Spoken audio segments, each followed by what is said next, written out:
నేను ఇక్కడ ఒక్క విషయం మీకు చెప్పాలి. ఇది ఏదో ఈ మధ్య కాలంలో జరిగింది అనేది కాదు అధ్యక్ష. రాజశేఖర రెడ్డి గారు ఉన్నప్పుడే ప్రారంభమైంది.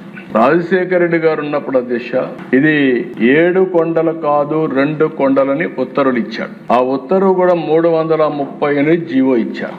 ఆ జీవో ఇచ్చినప్పుడు మేమందరం కూడా గట్టిగా ఫైట్ చేశాం, అసెంబ్లీలో ఫైట్ చేశాం. కడాన్ని నేను మొక్కున్నాను, మళ్ళీ ఇది సాధించి మీ మొక్కు తీర్చుకుంటాను, నడిచి వస్తానని చెప్పి వెంకటేశ్వర స్వామి మొక్కుని ఫైట్ చేస్తే 2 సంవత్సరాల అధ్యక్ష 16/2/2005 జీవో ఇష్యూ చేసింది. ఎవరు ఇష్యూ చేశారు అధ్యక్ష?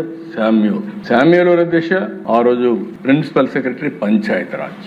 నేను ఎందుకు మళ్ళా ఈ మాట మాట్లాడుతున్నా అంటే ఒక్కొక్కసారి డెలిబరేట్ గా ఏ విధంగా చేస్తారనేది ఎగ్జాంపుల్ ఇది. శామ్యూల్ ఇది క్రిస్టియన్, తప్పులేదు. కానీ బ్రిటిష్ వాళ్ళు కూడా తలపెట్టనటువంటి ఆలోచనకు నాంది పలికిన వ్యక్తులు వీళ్ళు. వాళ్ళ కమిట్మెంట్ ఉండొచ్చు, కానీ ఎప్పుడు కూడా మనం అందరం మాట్లాడితే దశ 7 కొండలవాడ వెంకటరమణ గోవిందా గోవిందా ఇది స్లోగన్.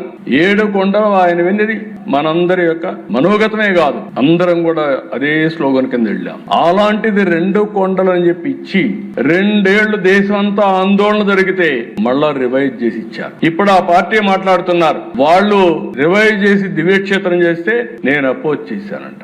కలలో కూడా చేయలేను అధ్యక్ష, ఇమాజిన్ చేయలేను. ఆ విషయం గుర్తుపెట్టుకోవాలి. నేను ఇదే అసెంబ్లీలో చెప్పా. మీరు అనుకుంటున్నారు వెంకటేశ్వర స్వామి శక్తి లేదని.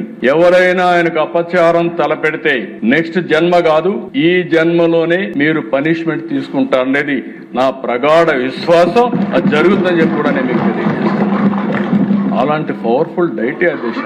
కలియుగ వెంకటేశ్వర స్వామి, కలియుగ దేవుడు, అలాంటి దేవుడికి అపచారం చేయడం కరెక్ట్ కాదని చెప్పి కూడా నేను మీకు తెలియజేస్తున్నా.